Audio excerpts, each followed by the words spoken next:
दोस्तों, जल्दी से आप अपने चैनल और गुरुजी को सब्सक्राइब करें और इस घंटी पर क्लिक कर दें ताकि आपको पता चल जाए कि आपका इंग्लिश का पीरियड शुरू हो चुका है। हेलो एवरीवन, तो कैसे हो बच्चों? आई होप सब बढ़िया होंगे।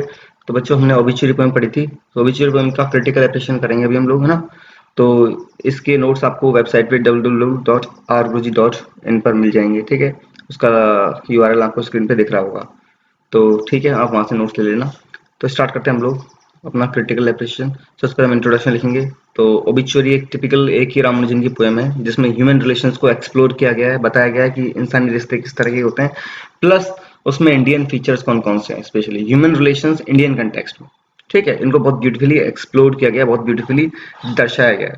ये एक ऑटोबायोग्राफिकल पोएम है, देखा जाए तो उसकी उनकी खुद की एक तरह से लाइफ को टच करती हुई पोएम है। ये पहली बार पब्लिश हुई थी कलेक्शन रिलेशंस में 1971 में, और ये एक्सप्लेन करती है कि पोएट एक्चुअल में जो लोकल न्यूज़पेपर्स हैं उनमें उन ओबिचुरी लाइंस जो उनके पिता के ऊपर, उनकी डेथ के ऊपर लिखी गई थी, उन लाइंस को ढूंढने की कोशिश कर रहा है। ठीक है। सेंट्रल आइडिया पोएम इसी बात पे सेंट्रलाइज है, किस पे?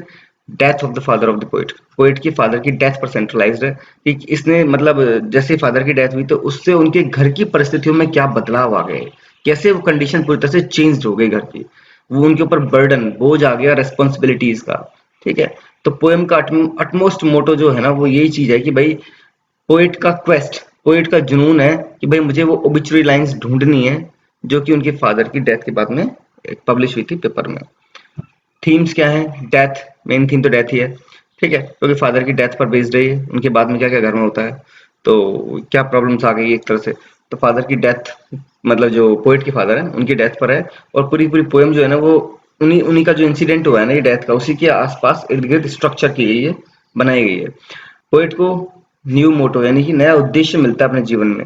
नया उद्देश्य क्या है भाई? कि भाई मुझे वो ओबिचुरी लाइंस ढूंढनी है जो कि लोकल न्यूज़पेपर में पब्लिश हुई थी मेरे फादर की डेथ के बाद में। ठीक है। तो ये पोएम की मेन चीज आती है क्या? Main theme death. फिर रेस्पॉन्सिबिलिटीज अगली थीम, कि देखो पिता की डेथ के बाद में रेस्पॉन्सिबिलिटीज बच्चों के ऊपर शिफ्ट हो जाती हैं, खासतौर पर बेटों पे, इंडियन कंटेक्स्ट में देखा जाए तो। ठीक है। तो उनको फादर के बकाया सब चीजें जो मतलब कर्ज वगैरह ले रखा है वो पे करना पड़ता है।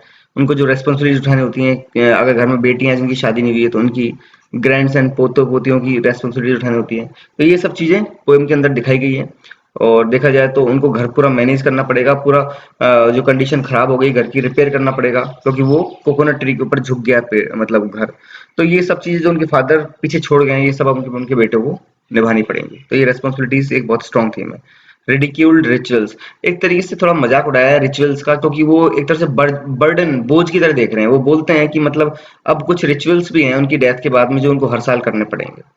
तो ऐसा है कि वो पहले तो ये बोलते हैं कि देखो हेडस्टोन वो नहीं रखवा रहे, अपने पिता के स्मारक के ऊपर एक स्मृति जो पत्थर होता है वो नहीं लगवा रहे हैं, क्योंकि वो एक तरह से बोलते हैं उनके पिता की मृत्यु और जन्म के बीच की ये 2 तारीख लिखी जाती हैं उस पे, हेडस्टोन पे, कि ये जन्म हुआ ये मृत्यु हुई, है ना। तो वो बोलते हैं कि उनकी जन्म और मृत्यु की 2 जो डेट्स है ना, ये उनकी लाइफ को एक्सप्लेन नहीं कर सकती, तो इसलिए उन्होंने वो हेडस्टोन की परंपरा नहीं मानी, उन्होंने नहीं लगवाया। चलो ठीक है। दूसरी चीज ये है कि डेथ एनिवर्सरी है हर साल, उनकी डेथ एनिवर्सरी एक तरीके से उनको उसमें उससे रिलेटेड रिचुअल्स जो होंगे, कस्टम्स होंगे, परंपराएं होंगी, वो निभानी पड़ेंगी डेथ एनिवर्सरी पे। तो ये एक तरह से पोएट ने बर्डन की तरह दिखाया है कि उनके बेटों पे एक बोझ आ गया कि अब हर साल ये नई परंपरा भी हमें निभानी पड़ेगी। तो ये एक तरह से उन्होंने रिचुअल्स का थोड़ा सा बोल सकते हैं कटाक्ष किया है उनपे, उनको नीचा दिखाया है। Figure of speech, alliteration, dads and daughters, d d ड क्या है? एक कॉन्सोनेंट साउंड है, व्यंजन साउंड है, वर्ड की स्टार्टिंग में आ रही है। तो ये क्या हो गया? Alliteration. Being the burning type, being burning ब ब, ही बर्न प्रॉपरली ब। तो ये 2 लाइनें, इनमें ब साउंड रिपीटेशन हो रहा है। फोर फन में फ फ। ठीक है। तो ये सब क्या है? कॉन्सोनेंट साउंड्स हैं, वर्ड की स्टार्टिंग में आ रही है, एलिट्रेशन के एग्जांपल है। एनियमेंट, एनियमेंट में क्या होता है? जैसे बीइंग द बर्निंग टाइप, ये पोएम की एक लाइन हो गई। ही बर्न्ड प्रॉपर्ली, ये लाइन दूसरी हो गई। अब लाइन तो एक हो गई, परंतु ये वाक्य पूरा नहीं हुआ। इंग्लिश में जो सेंटेंस है वो कंप्लीट नहीं हुआ, वो सेंटेंस आगे जारी है नेक्स्ट लाइन में। Being the burning type he burned properly, sentence at the cremation. Sentence पूरा यहां से लेके यहां हो रहा है, और जब पोएम के हिसाब से देखा जाए तो 3 लाइन हो गई, 1 2 3। तो एनियमेंट इसी को बोलते हैं कि एक लाइन, पोएम की जो एक लाइन है उसमें सेंटेंस पूरा नहीं हो रहा, वो अगली लाइन में कंटिन्यू है, अगली कई लाइन में कंटिन्यू रह सकता है। ठीक है, इसे एनियमेंट बोलते हैं। पन, लाइन में देखो देखो, being the burning type he burn properly. यहाँ बर्निंग टाइप और बर्न, ये बर्न बर्न जो है ना, ये अलग अलग मीनिंग इनका। पन में क्या होता है कि सेम टर्म इस्तेमाल होती है परंतु उसका मीनिंग हर बार अलग है। तो हिंदी में शायद यमक अलंकार बोलते हैं ना। तो बीइंग द बर्निंग टाइप वो थोड़े गुस्से वाले थे। यहाँ बर्निंग का मतलब है गुस्सा वाला। ही बर्न प्रॉपर्ली, पर वो बहुत अच्छी तरह से जले। यहाँ बर्न का मतलब जलना, यहाँ गुस्सा वाला, यहाँ जलना, दो अर्थ अलग अलग मीनिंग हो गए बर्न के। ठीक है, तो ये पन हो गया। अब इंडियन सोसाइटी का पिक्चराइजेशन। पोएम ने बहुत खूबसूरती से इंडियन सोसाइटी को दर्शाया है कि पोएट दिखाता है किस तरीके से जो बेटे हैं उनके ऊपर रिस्पॉन्सिबिलिटी जा जाती है डेथ के बाद में, फादर की डेथ के बाद में। ठीक है, इंडिया में डॉटर्स को एक तरह से मतलब कर्ज की तरह ही माना जाता है कि डॉटर्स भी कर्ज के समान ही है, मतलब एक बोझ की तरह माना जाता है। और वो एक्चुअल में कंपेयर भी करता है डॉटर, डैड्स एंड डॉटर्स, दोनों टर्म को साथ यूज करता है पोएट। उससे पता चलता है कि वो दोनों को साथ साथ रख रहा है कि जिस तरह से कर्ज होता है उसी तरीके से बेटियां भी है। एनुअल रिचुअल देखा जाए तो डेथ के बाद में एक अब सालाना एक रिचुअल होगी जो फॉलो करनी पड़ेगी बेटों को, घर वालों को। ठीक है, इंडियन सोसाइटी जो है ना, इंडियन सोसाइटी होगा यानी, ठीक है, नोट्स में कोई मिस्टेक्स नहीं मिलेंगे आपको। तो इंडियन सोसाइटी बहुत ही वेल नीट, बहुत ढंग से बनी हुई एक जाल की तरह है देखा जाए तो, जहाँ इंसानी रिश्ते, रीति रिवाज ये सब बड़ी मजबूती से बंधे हुए हैं आपस में। तो और पब्लिक को ये फॉलो करने पड़ते हैं देखा जाए तो पोइट इन चीजों की तरफ थोड़ा सा स्केप्टिक है, इन रिचुअल्स की तरफ। डेथ के बाद में जो रिचुअल्स फॉलो की जाती है वो उनको थोड़ा सा बर्डन की तरह देखता है, तो वो उनको एक तरह से कटाक्ष की नजर से देख रहा है। उनको उनमें उसको इतना बिलीव नहीं है देखा जाता पोएट का। ठीक है, तो ये इंडियन सोसाइटी को दर्शा रहा है। स्ट्रक्चर और राइम देखा जाता पोएम में आठ सात सात स्टेंजा है। अच्छा नहीं नहीं, पोएम है, जैसे स्पेलिंग गलत है, 8 स्टेंजा है। ठीक है, और 7 लाइन है हर स्टेंजा में। चलो पोएम ओपन कर लेते हैं हम लोग। हम्म पोएम में कितने स्टेंजा हैं देखो, ऊपर से स्टार्ट करेंगे तो हम लोग 1 2 3 4 5 6 7 8 स्टेंजा है।